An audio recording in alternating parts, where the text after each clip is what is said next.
Welcome to a brand new episode of the Jampack Report today for January the 10th of 2020. Of course, my name is Samuel Adams, and this is a daily gaming news podcast meant to bring you the hottest news from around the industry 5 days a week, Monday through Friday, on YouTube and podcast services around the world. So if you enjoy the show, you like what you see, be sure to hit that subscribe button and keep coming back for more.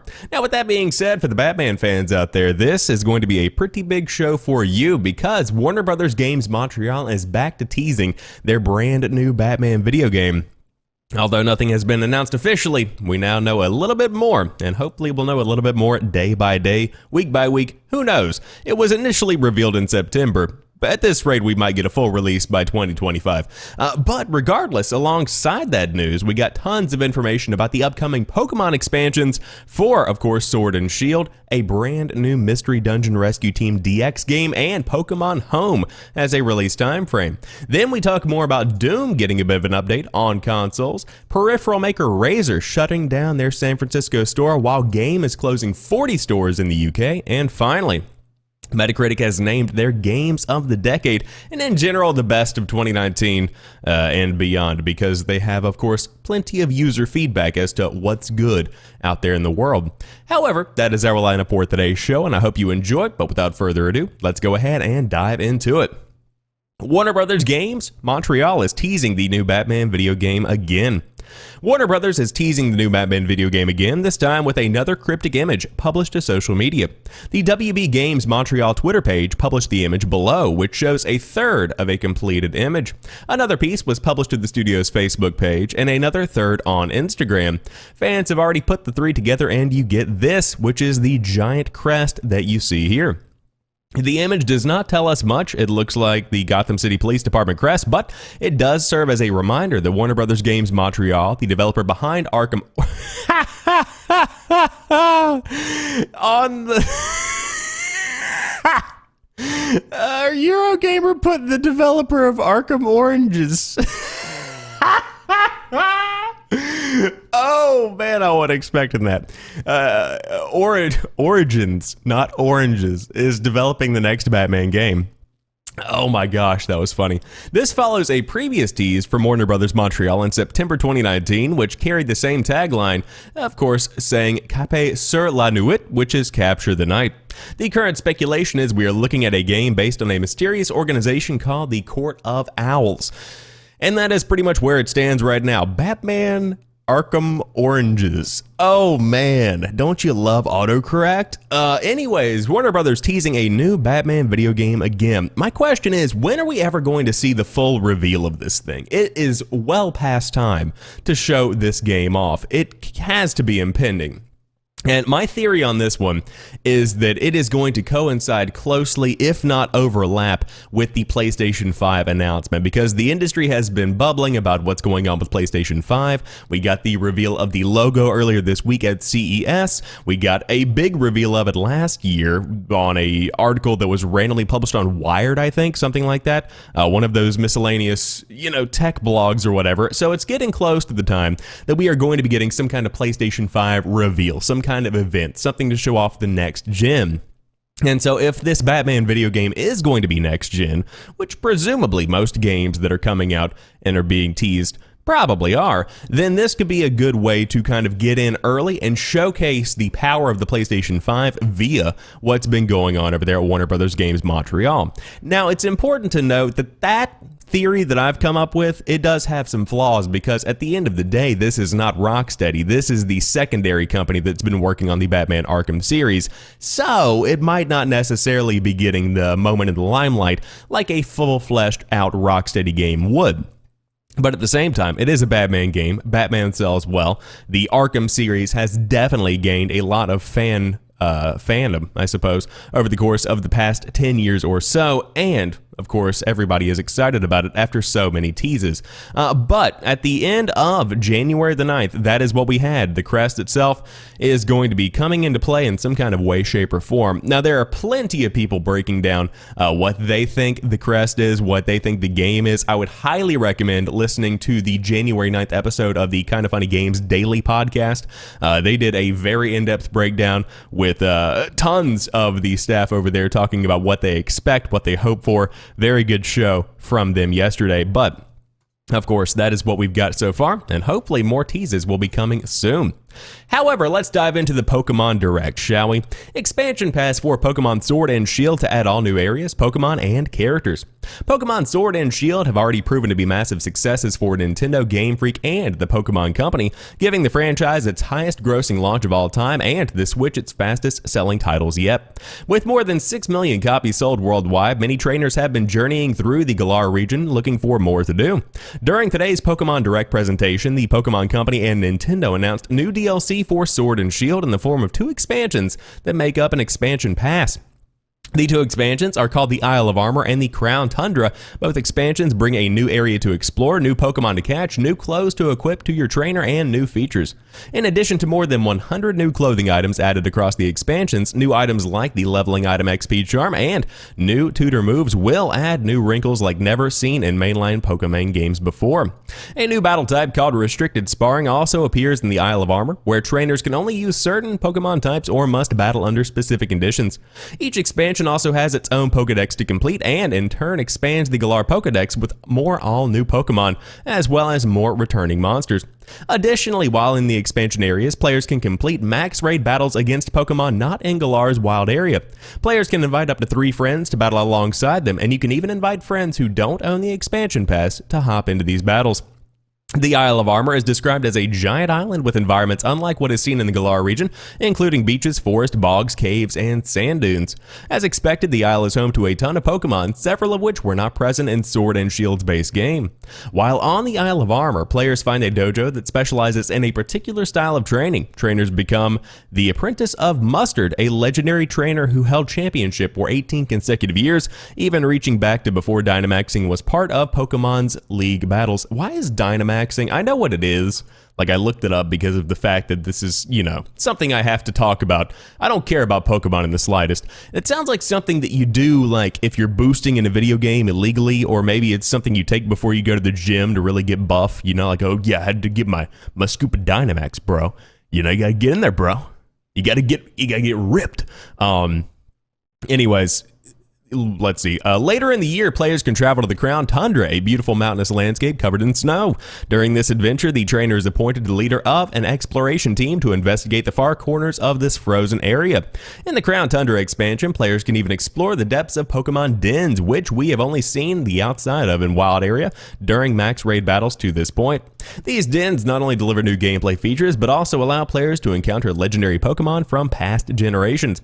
A major sticking point for some Pokemon fans going into Sword and Shield is how the games did not include a chunk of past creatures in the title. This is where you tune back in. Through the new Isle of Armor and Crown Tundra locations, several past Pokemon make their way into Sword and Shield. In addition, all players will receive a free update to coincide with the launches of these expansions to enable them to receive these returning Pokemon through means such as trading or the Pokemon Home cloud service, which is set to launch in February. Pokemon Home will also enable players to bring these past Pokemon into Pokemon Sword and Shield as long as they appear in these expansions. And so we'll talk more about Pokemon Home in a minute. Now, if you want to dive into the new Pokemon, by all means you can. Game Informer has an in-depth breakdown, but they have Cabfu, Calyrex, Galarian, Slowpoke, is that what it's called? Wow, that's actually a thing. And Gigantamax starters. But in addition, Pokemon Sword and Shield receives an update today that gives all players a sneak peek at the expansion content. And once the update is installed, players can go to Wedgehurst Station, where they'll meet a new rival from the expansions. Sword players can encounter Poison-type trainer Clara, while Shield players meet Psychic-type trainer Avery. And in addition, players can add Galarian Slowpoke to their collection. This update is free to all players, regardless of if they have the expansion pass or not, and overall, the expansion pass is going to cost you $29.99. Okay, cool. Now, the main thing here, of course, as somebody looking from the outside in, is that you are getting all of the old Pokemon that were left largely out of the original release of Sword and Shield, and that's pretty much what people have been saying. Did you leave these out intentionally to come back and charge $30 for them later? I think inevitably, yes, of course they did. That makes perfect sense. Now, I also think this kind of gets the pass. This is something that is marginally acceptable because of the fact that you can get all of the Pokemon through trading. You can get all of the Pokemon through Pokemon Home. So if you don't want to buy the expansion pass, you aren't necessarily locked out of getting some classic Pokemans within your game. So that's my take on that. Again, I'm very, very, very lightly invested at all. I'm here for you guys. I'm letting you know the news. This is not something I care about in the slightest. However, another thing I don't really care about, Pokemon Mystery Dungeon Rescue Team DX coming to the Switch in March. With the big news coming out of today's Pokemon Direct presentation, is along the announcement of the expansion pass for Pokemon Sword and Shield. Nintendo and the Pokemon Company also announced an enhanced version of Pokemon Mystery Dungeon Rescue Team for the Switch. The spin-off game, which originally released in 2006, is being updated with new visuals in Pokemon Mystery Dungeon Rescue Team DX. Pokemon Mystery Dungeon Rescue Team DX. I have said this name once in the title, twice in the opening paragraph, and finally, a third time in the opening of the second paragraph. Takes place in a world where only Pokemon exist, and yes, that includes the player character. After answering a few questions at the beginning of the game to determine which Pokemon you play as, there are 16 different options. You can access a job board. Together with your rescue team or fellow Pokemon, you venture out into the world to save innocent Pokemon from unexplained natural disasters that have been occurring all over the world. Over the course of the adventure, players level up through experience gained during jobs and find items like seeds, berries, and TMs to help them during their adventure. This enhanced version of the original games features updated visuals and combines features found in Red Rescue Team and Blue Rescue Team, and this version can be played in TV mode, tabletop mode, or handheld mode. Pokemon Mystery Dungeon Rescue Team DX also adds new features like Auto Mode, which automatically moves you through the world in an efficient manner and automatic attacks with the press of an A button. Up to 8 Pokemon, including Pokemon they encounter in dungeons, can travel with players, and if a player faints in a dungeon, they can ask for other players to rescue them, or they can use another one of their rescue teams to rescue themselves and resume from where they were defeated. Starting tonight, a demo will be made available for download on the Switch eShop that allows you to play the early part of the story, and your save file from the demo transfers over to the full version when it releases on March the 6th. Now, I think this is a full title. Like, this is actually $60. Hold on. Mystery Dungeon DX. Is that what it's called? I say, is that what it's called? I read it like 17 times. Switch? Why did I type that? Hold on. Hello? Apologies for the audio listeners out there. I'm trying to do some research here. Pokemon Mystery Dungeon Rescue Team DX. Let's search that, and then we'll go to sure. There we go. Okay, so this has no information. $59.99. Okay, cool. Just to make sure. Anyways, so Pokemon Mystery Dungeon Rescue Team DX. $60 game. $60 rebuilding of a classic game. Now, I will say, I dove in. I checked out the game yesterday during my lunch break at work because a lot of my coworkers bring Nintendo Switches. They're into Pokemon, and I was like, hey, let's boot that thing up. Let's see what goes on, because they watched the Direct, I watched the Direct. We needed to know. It looks okay. It's got a weird art style, doesn't look anything like the original games at all, but I can see where people would definitely be invested in this. Now, the question for me is, $60? Is that a game that warrants $60? And I think really what it comes down to is the fact that if Pokemon fans want this, they're going to pay for it. This is for the longtime fans. This is for those that originally played the original Mystery Dungeon games. And so I think that people that grew up on this kind of stuff certainly are going to be seeing a lot of nostalgia-driven purchases, and I think that Nintendo knows that. They went ahead and made this. So hey, if it's something you want, it's something you want. Or you can always pass it and play Pokemon Go or Pokemon Sword and Shield or any of the other Pokemon games that have come out in the past 5 years. Tons of them. Tons of them indeed. But Pokemon Home is the home for all of the Pokemon because the new Pokemon Cloud storage system is launching in February. Cloud-based Pokemon storage system Pokemon Home is said to be released in February, the Pokemon Company announced during Nintendo's Pokemon Direct this morning. Pokemon Home will let players store and transfer their Pokemon between games. When the app is out, players will be able to access Pokemon Home through their mobile devices, an upgrade from the earlier Pokemon Bank system that only let players store Pokemon on their consoles. Pokemon Home was first announced in May 2019 ahead of Pokemon Sword and Shield's November release date. Based on a diagram shown at the 2019 Pokemon press conference announcement, Pokemon can be transferred to Pokemon Home from Pokemon Go, Pokemon Bank, the Nintendo 3DS storage system, Let's Go Pikachu, Let's Go Eevee, and Pokemon Sword and Shield. Pokemon can also be transferred into one game, though, so Pokemon Sword and Shield. The controversial thing, however, is which Pokemon can be transferred from Pokemon Home to Sword and Shield. During Nintendo's Treehouse Live presentation at E3 2019, producer Junichi Masuda said that only the Galar region Pokemon will be able to transfer into Sword and Shield. That seems to be nullified from that earlier expansion pass announcement that we saw, but again, you can do your own research on that. I want to count, hold on. Pokemon was used in this article 1, 2, 3, 4, 5, 6, 7, 8, 9, 10, 11, 12, 13, 14, 15, 16, 17, 18, 19, 20. Okay, so in 1, 2, 3, 4 paragraphs. In 4 paragraphs, I said Pokemon 20 times. I was just curious. Anyways, yeah, this is cool. The thing with this is that it brings your classic Pokemon, the ones you've been collecting over the years, to the newer expansions, the newer games, etc. And so that's pretty neat because it makes everything kind of a continuum instead of just something that's cut and dry and ending whenever you finish a specific game or when the new game comes out and the old one fades away. So Pokemon Home, a pretty cool collection kind of cloud-based thing. The technology is neat behind it. Glad to see that it is finally coming out for the fans that are going to be using it because, hey, a lot of people trade, a lot of people transfer, and to be able to do that all in the cloud, very, very nice.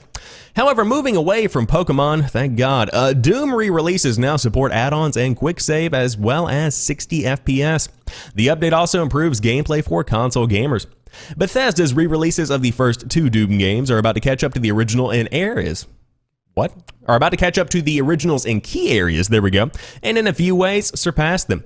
The id Software titles are receiving updates that, among other things, introduce support for add-ons, yes, even on mobile. This does not mean you can load in any old WAD file on consoles, but it will work for Android and PC players, and everyone will get a mix of official and unofficial add-ons. The initial selection includes the two final Doom mods, the Plutonia Experiment and TNT Evolution, No Rest for the Living, and John Romero's Sigil. Other players will be able to purchase packs on a regular basis. Other packs will be, I can't read today, man. Anyways, most add-ons will be limited to the particular game they are built for. The final Doom mods are an exception. However, you will be glad to hear that developers are lifting engine limitations to allow for mega WADs and even introducing real-time MIDI playback to preserve the custom music in some mods.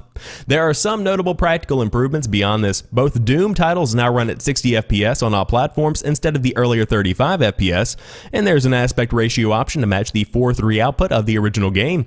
You can quick save and quick load if you are worried you won't survive an encounter. Level select lets you skip forward to a favorite map. Man, again, running into issues. And if you are playing on a device with a gamepad, quick weapon select and a weapon carousel will help you quickly switch to the gun you need. In many ways, this upgrade is about as much as preserving the spirit of Doom as it is enticing modern gamers. The initial releases are widely credited with nurturing the very concept of game add-ons. It will be difficult to convey this to a new generation of players if they were forced to play the built-in levels and nothing else.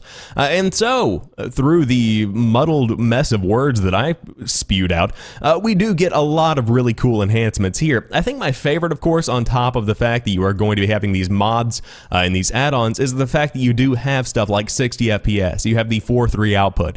On top of that, of course, the quick save stuff, the specifically the quick weapon select with the weapon carousel, that's a big quality of life improvement. Because these classic games that are being re-released, that's all well and good. That's cool, that's great, because it does do a lot towards preservation. It does do a lot to make sure that games don't just fade into oblivion whenever people move on to the next big thing. Like, for instance, how many people would actually be going back and playing the original Doom if it wasn't available at a relatively affordable price on pretty much every console under the sun? Probably not that many, but now you get to see people adopt the new games and really dive into these classic games with these new modern amenities that make them more palatable. For instance, if you start a diet, and you're not used to not having salt, it's easy to kind of edge your way off of it a little bit, instead of just dumping salt on top of all of your food, just do a little sprinkle, and then over time you take it away entirely and stuff like that. And so for people to be able to get into older games, there has to be some kind of, portal to get you there. There has to be some kind of easing into that new kind of play style. And so, or I should say the old kind of play style. And so incorporating modern elements is a good way to do that. Cool to see, glad to see it, love Doom, can't wait for Doom Eternal. But the old games, they'll always have a spot in my heart. However, Razer is shutting down its San Francisco office. Razer Incorporated will close its San Francisco office February 29th, laying off 19 as part of a consolidation effort the company confirmed Wednesday to DBL Tap. Several high-level employees are among those laid off, including a vice president of software and design director, according to a document obtained by Double Tap from California's Employment Development Department. Employees were notified December the 18th. A Razer spokesperson said the employees' roles were no longer required. Razer staff offered some of those employees relocations, he said. We will be centralizing our U.S. operations in Irvine to make it our corporate headquarters, the spokesperson said. This means that we will strengthen our bench of talents there, and further investment will be made in this office where our sales and marketing, systems business unit, customer advocacy, HR, and finance teams are currently located. News of the closure arrives a day after Razer earned its international attention with innovations unveiled at CES 2020. There, it revealed a new universal mobile gaming controller, the Razer Kishi, in addition to the Razer Scylla 5G home router, the Razer Tomahawk gaming desktop, and the Razer Racing Simulator concept. The company routinely wins CES Innovation Awards for products shown at the conference. The layoff notification was sent the same month Kotaku published a story detailing co-founder Min Lang Tan's alleged history of verbal abuse directed at employees. Entrepreneurs Tan and Robert Krakoff founded Razer in 2005 with dual headquarters in San Diego and Singapore. Under Tan's leadership, the company made its name as a gaming lifestyle brand, making well-reviewed gaming mice and keyboards. Razer opened a digital game storefront in April 2018, only to close it the following February, and the company moved its San Diego headquarters to San Francisco in 2009, a year after opening a research development center in the city. It operates out of 17 other offices worldwide, including a co-headquartered in Irvine, California. We will be streamlining our U.S. operations to focus on investing in a single office on the West Coast as opposed to maintaining two offices, the spokesperson said. This consolidation allows us to focus on scaling our Irvine office with a view to establishing a larger campus in the long term.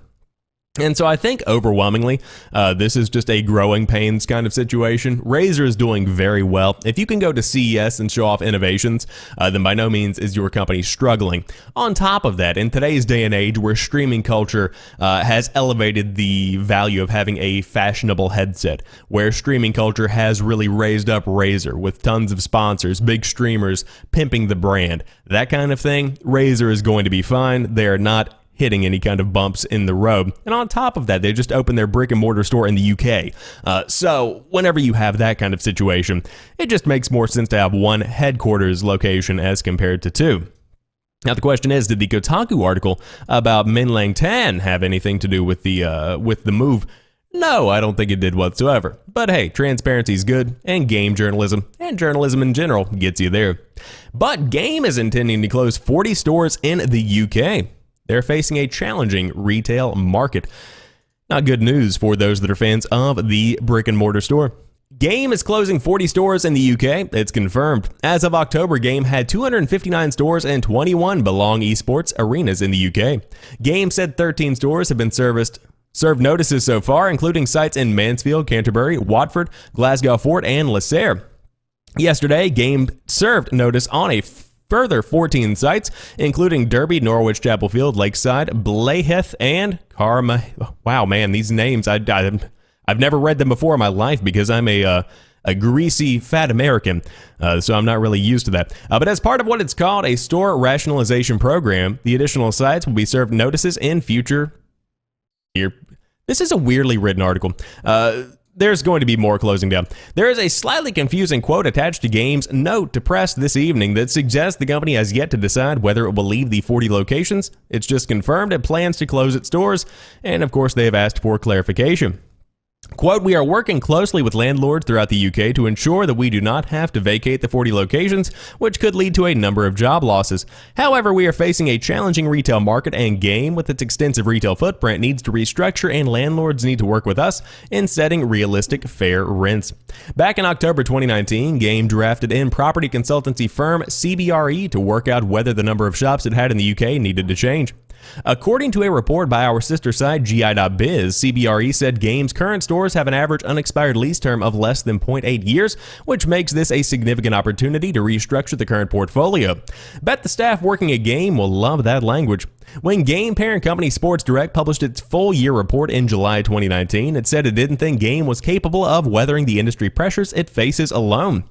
Quote, "To get the Game, retail, and belong concepts right will also require a higher degree of flexibility than has proven possible under the current collaboration agreement," Sports Direct said. "In a challenged market, the collaboration agreement simply does not go far enough to address the issues Game faces as a standalone business. The structural and escalating shift to digital gaming and game streaming will have a significant impact on physical games retailers. The retail market is littered with examples of businesses that fail to adapt quickly enough to changing consumer demands, and Sports Direct believes the Game needs to diversify and future-proof its product mix if it is to keep up with technological developments, and ensure that it does not become irrelevant to customers." And I think the GameStop is facing the exact same issue here, because you see GameStop in the US kind of evolving, becoming a lifestyle brand, becoming a hangout location with a complete and total store redesign. Of course, you have new leadership that is trying to keep GameStop afloat, and so it seems like Game is beginning to run into the exact same issues. Mainly, it seems like the changes for Game are being driven by the fact that their rent's too high, and they don't necessarily appreciate that, so they're trying to negotiate change while also releasing information that's saying, hey, the industry's shifting and we're dying. So, that's kind of a situation that has to be addressed. And 2020 is going to continue the push for digital, the push for streaming. Of course, as more and more of these services do come about, the brick and mortar stores begin to become even more and more obsolete. You see that with GameStop, you see that with even Target, Walmart, Best Buy. These places, they're beginning to kind of fall to the wayside. And eventually, I think that you're going to be seeing the closure of a lot of these stores. GameStop, tons of them. Play and Trade, whatever else you might have, and especially the mom and pop shops. Those are the ones that I worry about the most. But we saw the exact same thing with the music industry. Whenever you go into a Best Buy, the CD section has been shrinking by a pretty good sight over the course of the past few years as Spotify, Apple Music, YouTube have all risen to fame. And quite frankly, I can't remember the last time that I used a CD for anything other than when my Bluetooth doesn't connect in my car on the way to work and I have to listen to the same Fleetwood Mac CD that I've been listening to since I was probably 14. That's the only time I listen to a CD.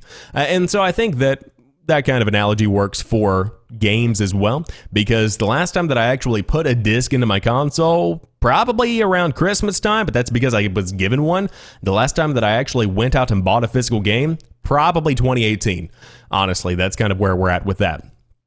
But I digress. Game closing down 40 stores in the UK. But finally, Metacritic users have picked the best of 2019 and of the decade. Now, of course, the results for their 10th annual user polls are in, and for the 10th straight year, they have invited users to list their favorite TV shows, movies, games, and albums of the past calendar year. And on top of that, they have gone into the decade as well. And so, of course, the best movie of the decade was Parasite, as voted on by Metacritic users. The best movie of the decade...